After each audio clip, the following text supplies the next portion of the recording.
Panorama group, जो सोचता है वो करता है। आपके अपने सपनों का आशियाना।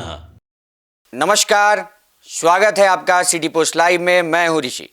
बिहार में प्रचंड बहुमत के साथ एनडीए की सरकार बनी है, लेकिन फिर भी दल बदल और नीतीश कुमार के फिर से पलटी मारने की संभावनाओं पर चर्चा तेज है। चर्चा है कि आरजेडी के विधायक टूटने वाले हैं, नीतीश कुमार बीजेपी के साथ असहज है और फिर से पाला बदलने वाले हैं। इसके लिए अभी से जोड़ तोड़ कर वो जेडीयू को सबसे बड़ी पार्टी बनाने की तैयारी में है, ताकि बीजेपी को छोड़कर अपनी सरकार बनाने के लिए पहला मौका उन्हें मिल पाए। इन चर्चाओं में कितना दम है, इस पे बातचीत करने के लिए हमारे साथ chief editor sir Shrikant Pratyush sir हैं। चलिए बात करते हैं। तरह तरह की अटकलें लगाई जा रही हैं सर। चर्चा है कि नीतीश कुमार फिर से खेला करने वाले हैं। देखिए, बीजेपी जानती है कि नीतीश के साथ रहने पर ज़्यादा फायदा है और उसकी खुद की सीटें ऑल टाइम हाई यानी 89 पर पहुंच गई हैं और बीजेपी की बढ़ती ताकत का नीतीश को भी बहुत एहसास है। और 43 से जेडीयू की सीटें अगर 85 हो गई हैं तो इसके पीछे अकेले नीतीश कुमार का योगदान नहीं है, बल्कि बीजेपी की भी ताकत लगी है। तो बीजेपी और जेडीयू दोनों एक दूसरे की ताकत हैं। बीजेपी को भी नीतीश कुमार के साथ लड़ने से फ़ायदा मिलता है और नीतीश कुमार को भी बीजेपी के साथ रहने से चुनाव में फ़ायदा मिलता है। तो नीतीश लंबे समय तक बीजेपी के साथ रहे हैं, सबसे भरोसेमंद साथी है बीजेपी उनका, और मुझे नहीं लगता है कि अब अलग होने की सोचेंगे वो, क्योंकि मुझे इसकी कोई संभावना नहीं दिखाई दे रही है। अब सरकार ठीक से चल रही है।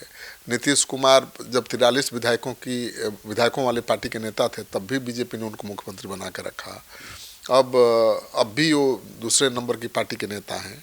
बीजेपी के पास जेडीयू से ज़्यादा विधायक हैं, फिर भी बीजेपी ने एक बार भी आनाकानी नहीं की उनको सीएम बनाने से। और ठीक से सरकार चल रही है। नीतीश कुमार बहुत एक्शन में भी दिखाई दे रहे हैं।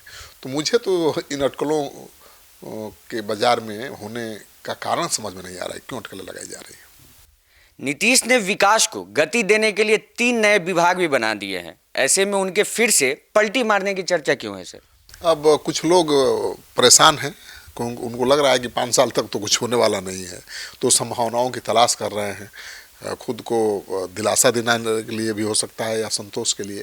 नीतीश की सक्रियता तो देखते ही बन रही है। जब से उन्होंने 10वीं बार सीएम पद की शपथ ली है, उन्होंने तो एक नया रिकॉर्ड ही बना दिया है। Guinness book of world record में उनका नाम शामिल हो गया है। और लगातार वो बैठकें कर रहे हैं, लगातार सरकारी कामकाज की समीक्षा कर रहे हैं और बिहार में चल रही महत्वाकांक्षी योजनाओं का जहाँ तहाँ निरीक्षण करने भी पहुँच जाते हैं। पटना में रहते समीक्षा बैठकें करते ही रहते हैं। हाल ही में उन्होंने दिल्ली का दौरा भी किया, जहां प्रधानमंत्री नरेंद्र मोदी और केंद्रीय गृह मंत्री अमित शाह से उनकी मुलाकात भी हुई है। और मुलाकात में क्या बात हुई है इसके सार्वजनिक जानकारी तो नहीं आई है, लेकिन माना यही जा रहा है कि नीतीश कुमार ने विशेष पैकेज की मांग की है और बिहार में चुनाव के पहले जो वायदे किए हैं उसको पूरा करना है, इसमें सहयोग की मांग की है केंद्र से। तो अब तो दिल्ली में भी एनडीए की सरकार है, बिहार में भी एनडीए की सरकार है और दोनों सरकारें मिलकर बिहार में कुछ खास करना चाहती हैं।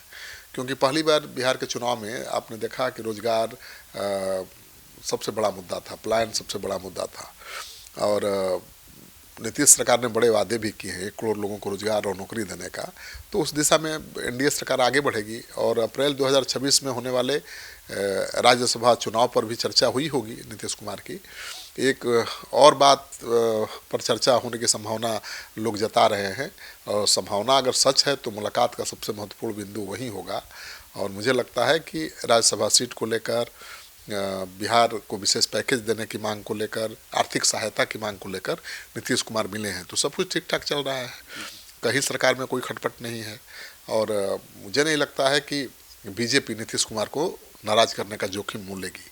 तो जब नाराज बीजेपी करेगी नहीं, नीतीश कुमार अपने हिसाब से सरकार चला ही रहे हैं, तो इन अटकलों का कोई मतलब नहीं है, लेकिन फिर भी लगाई जा रही हैं, मीडिया में चर्चा भी हो रही है और लगातार हो रही है। ये चिंता की बात है।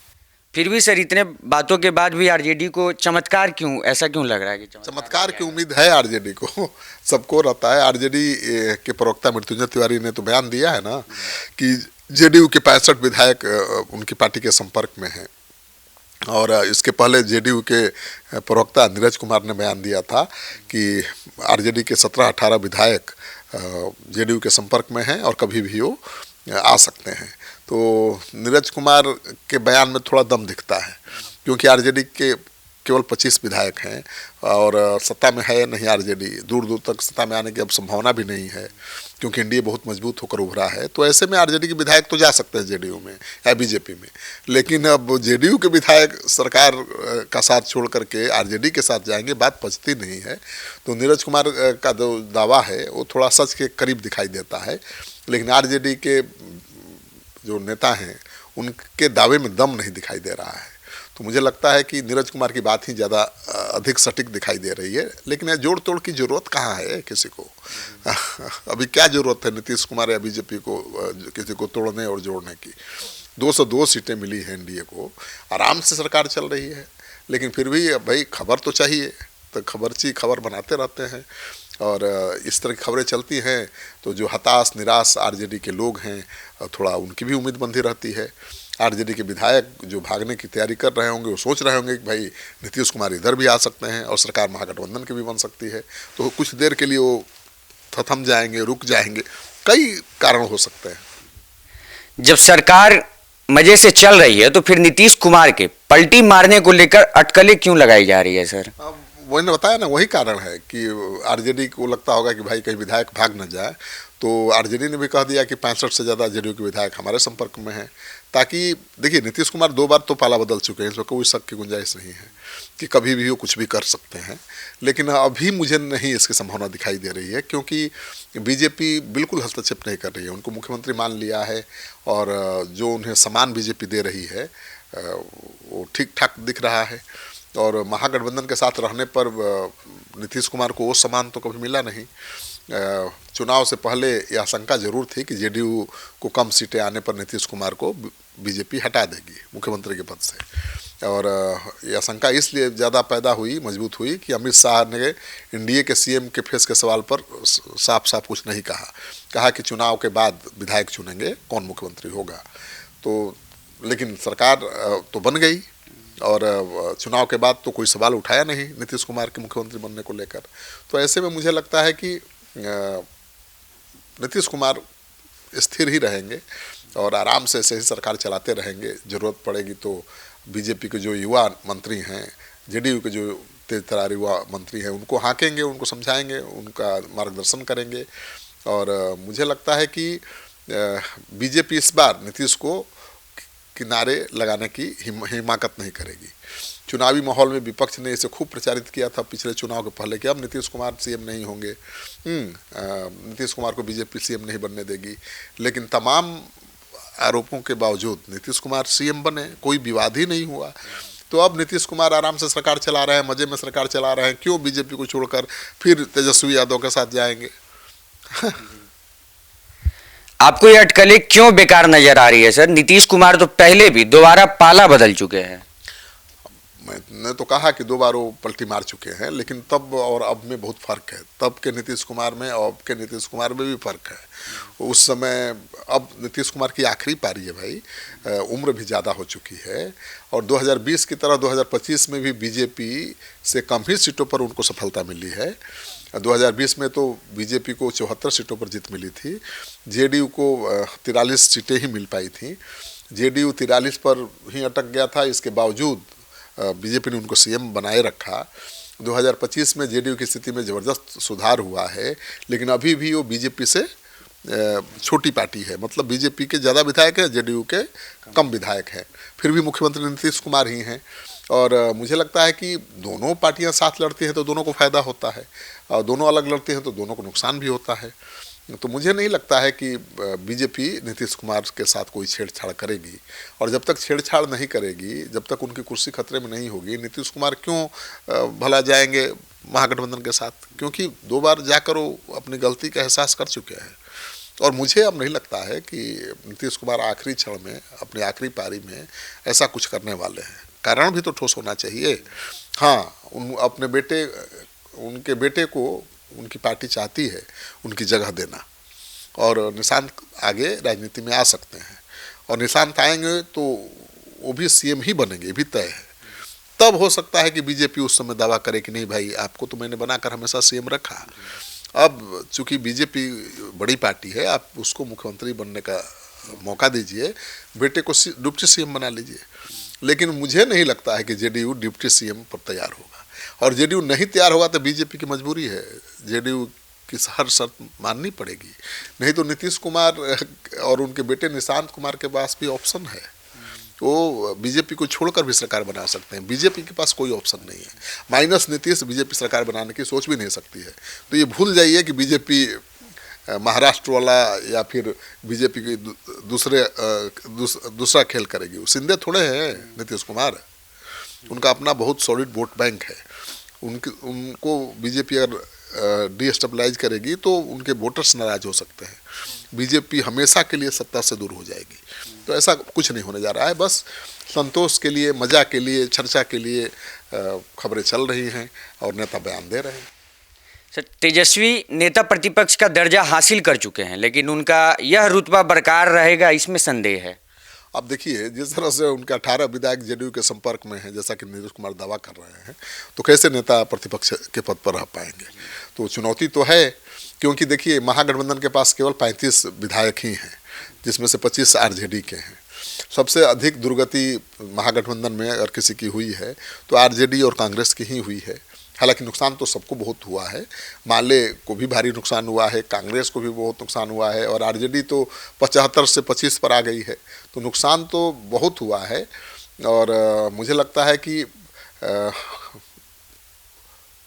जो राहुल गांधी ने वोट चोरी को लेकर बिहार में अभियान शुरू किया, आंदोलन किया, वोट चोरी और SIR के मुद्दे पर बिहार में 15 दिनों तक यात्रा की, उससे माहौल और बिगड़ा। मतदाताओं को लगा कि बेकार की बातें कर रहे हैं। पहले महागठबंधन बहुत मजबूत दिखाई दे रहा था इस यात्रा के पहले, और लग रहा था कि भाई महागठबंधन और एनडीए के बीच बहुत कांटे की लड़ाई होगी। लेकिन जिस तरह से राहुल गांधी ने पूरा मुद्दा को भटका दिया, उसके बाद महागठबंधन डिरेल हो गया, और देखिए क्या नतीजा हुआ।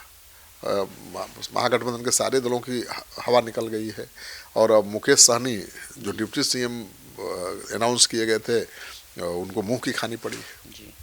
कहा जा रहा है मुकेश सहनी की तो हवा ही निकल गई है, अब वो क्या करेंगे सर? देखिए, ये तो सही है कि वीआईपी प्रमुख मुकेश सहनी को बहुत नुकसान हुआ है। 2 मोर्चे पर उन्हें कामयाबी तो मिली, लेकिन नतीजे में बिल्कुल सिफर रहा, क्योंकि वो तो डिप्टी सीएम तो बन गए, ठीक है, लेकिन जितने सीटें मांग रहे थे उतनी सीटें भी नहीं मिली। हाँ, डिप्टी सीएम उनको घोषित कर दिया गया, लेकिन डिप्टी सीएम तो तब बनेंगे जब सरकार बनेगी।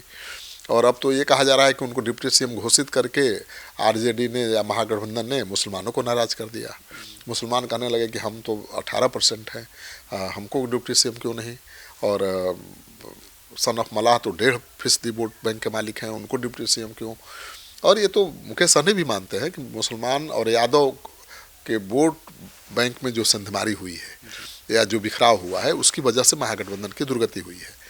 तो अब देखिए आगे क्या होगा, क्योंकि आगे भी तो मुकेश सहनी डिप्टी सीएम चुनाव से पहले ही घोषित करने का मांग करेंगे, मानेंगे थोड़े। अब एक बार घोषित हो गए तो आगे भी करेंगे, लेकिन आगे सुधार यही हो सकता है कि एक अल्पसंख्यक और एक दलित को भी डिप्टी सीएम घोषित कर दिया जाए।